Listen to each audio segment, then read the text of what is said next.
"You can stay here," I told my neighbor. Her reply brought me to tears. The cardboard box slipped from her trembling hands before she spoke a single word.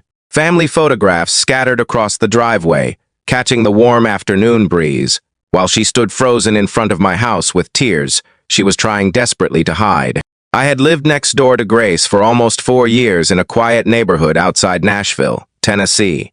Yet, I had never seen someone look so completely lost. In that heartbreaking moment, I realized that sometimes the strongest people are the ones who have been silently carrying the heaviest burdens. Before we continue, if you believe kindness can change a life, and that hope, compassion, forgiveness, and second chances still matter, please take a moment to like this video, leave a comment, share it with someone who needs encouragement, and subscribe to the channel. Your support helps stories like this reach more hearts around the world. Grace had always been the kind of neighbor everyone admired. She smiled while watering her flowers, baked cookies for elderly residents during Christmas, and never forgot anyone's birthday. She seemed to have the kind of peaceful life many people quietly wished for, but neighborhoods often see only trimmed lawns and cheerful waves, never the storms unfolding behind closed doors. That afternoon, I noticed moving boxes stacked beside her porch. The large moving truck everyone expected never arrived. Instead, an old sedan pulled away, leaving Grace standing alone with only a few belongings and nowhere to take them. I walked over, expecting to offer help lifting boxes, but the look in her eyes stopped me before I asked a single question. She admitted that everything had changed in only a few weeks. The small business she and her husband had built together had collapsed after several unexpected setbacks. The financial pressure became unbearable, and the marriage slowly fell apart under the weight of fear and disappointment. Their home had been sold. The savings were gone, and every relative she contacted already had reasons they couldn't help. She wasn't angry with anyone. She simply looked exhausted, as though life had quietly emptied every last ounce of strength she had. Without thinking much about it, I looked at the boxes, then back at her, and said the only words my heart could find. I told her she could stay at my place for as long as she needed, until she found solid ground again. Grace lowered her head. For several seconds she couldn't answer. When she finally looked up, tears rolled freely down her face. She whispered that my house wasn't the first door she had knocked on that day. It was the last one. Every other door had politely closed, and she had already decided that if I said no, she would spend the night sleeping inside her car. Those words hit me harder than I ever expected, not because she was homeless, but because someone who had spent years helping everyone else had reached a point where she believed nobody would help her. The days that followed weren't always easy. My guest room was simple, and both of us had to adjust our routines. Grace insisted on cooking dinner every evening, cleaning the house, and contributing in every possible way, even though I asked for nothing. Slowly, laughter began returning to the home.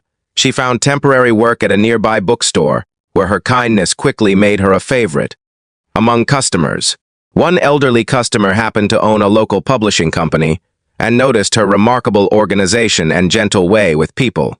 A conversation turned into an interview, and the interview became a full-time position with benefits and stability. As her confidence returned, something else changed too. She no longer apologized for taking up space. She smiled without forcing it. She planted flowers in small pots outside the guest room window, saying they reminded her that beautiful things often bloom after difficult seasons. Several months later, Grace invited me to see a small cottage she had rented across town. It wasn't large, and the paint needed work, but sunlight poured through every window. She proudly handed me a spare key and said she wanted me to know that I would always have a place there, if I ever needed one. Then she handed me an envelope. Inside was a handwritten letter that I still keep today. She explained that when I offered her a room, I believed I was saving her from sleeping in a car. What I actually saved, she wrote, was her belief that people still cared. She confessed she had been losing faith in humanity, convinced that kindness existed only in old stories people liked to tell. One open door had changed everything. If this story has touched your heart so far, please take a moment to leave a comment telling us where you're watching from, or share a time when someone's kindness changed your life. Your story may become the encouragement another viewer desperately needs today. A year later, our neighborhood gathered for its annual summer picnic. Grace stood in front of everyone to announce a new community project she had started. Using part of her salary and donations from local businesses, she created an emergency housing fund for families facing temporary hardships. She said no one should ever have to wonder where they would sleep simply because life took an unexpected turn. As I watched neighbors signing up to volunteer, I realized kindness never truly stops with one person. It travels quietly from heart to heart, often reaching people we'll never meet. One invitation had become hope for dozens of families. If this story moved you, please like the video, share it with someone who believes compassion still matters, and subscribe for more inspiring stories of hope and second chances. Remember, we may never know the silent battles our neighbors are fighting, but sometimes the simplest words, "You can stay here," can become the beginning of someone else's new life.